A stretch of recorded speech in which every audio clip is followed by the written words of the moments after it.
Hello there, I'm Mona Loy and I'm the Managing Editor of Blackbright News, and I just wanted to talk about this Windrush situation.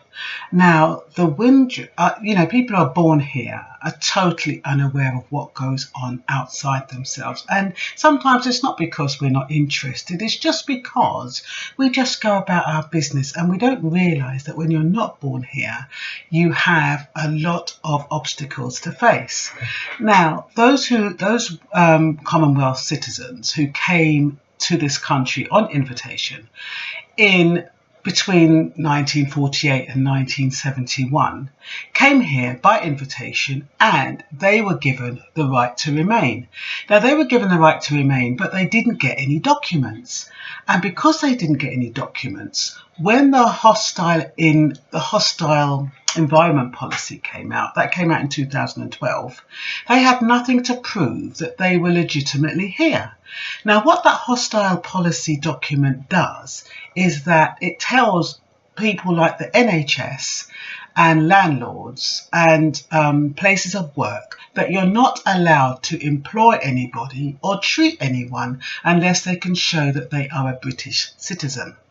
Now, this has caused a lot of controversy. Of course it has, because these people have worked in this country from they came here, if they're still alive, in 1948 until now. They've paid their taxes, they've paid their national insurance stamps, and they are entitled to a pension, and they are entitled to access NHS services. Now, the rule is that if you have worked and paid your stamps for over 33 years, you are entitled to your pension.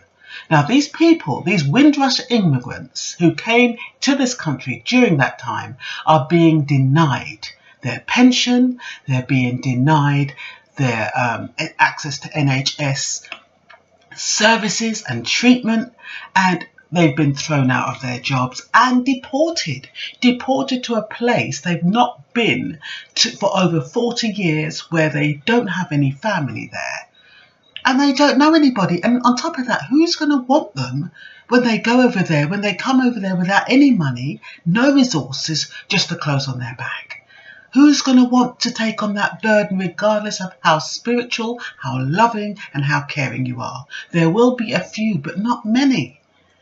And we don't know how many they've deported. We don't know how many they've detained in prison. Now, yesterday, the UK government has decided to reverse it. I don't know if they're going to bring those people back. And even if they do bring them back, what's going to happen? Are their homes still going to be there? Are their jobs still going to be there? Of course they're not. The auction people have probably taken that and sold it. So what are they going to do even if they do bring them back? But what they're saying is that anybody who was born in 1948, no, not born, sorry again, anybody who came to the UK between 1948 and 1971, they will do their papers free of charge.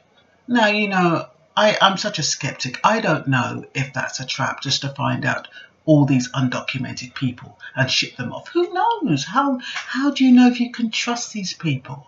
They need to get it in writing. Now, Theresa May has made an apology. David Lammy is asking for another one. We're not going to get another one.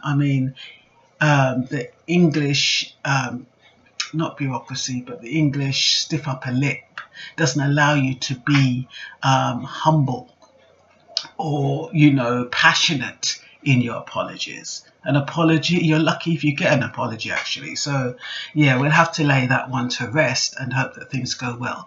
But I'm going to show you, I'm going to let you listen to a little 1 or 2 minute clip of David Lammy's speech. Relationship between this country and the West Indies and Caribbean is inextricable.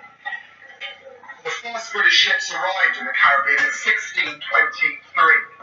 And despite slavery, despite colonisation, 25,000 Caribbeans served in the First World War and Second World War alongside British troops. When my parents and their generation arrived in this country under the Nationality Act of 1948, they arrived here as British citizens.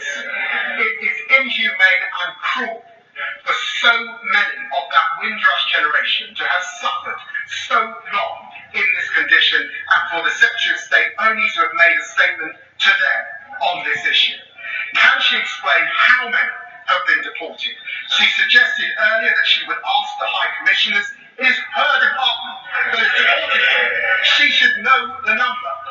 Can she tell the House how many have been detained as prisoners in their own country? Can she tell the House how many have been denied help under the National Health Service? How many have denied pensions? How many have lost their job? This is a day of national shame, and it has come about because of a hostile environment policy that was begun under her Prime Minister. Let us call it as it is. If you lay down with dogs, you get fleas, and that is what has happened with this far-right rhetoric in this country. Can she apologise properly? Can she explain how quickly this team will act to ensure that the thousands of British men and women denied their rights in this country under her watch in the Home Office are satisfied? Well, passionate speech indeed. So yeah, that's basically it. I think you know, up until yesterday when I heard about the Hostile Environment Act, I was wondering, how the hell do they find these people? Are they the people that have created minor traffic offences or other misdemeanours? Are they those that are on the dole? Are they those that they just pick up randomly? But no, it is because of that hostile environment policy that says you have to produce your British passport to show that you're a British citizen.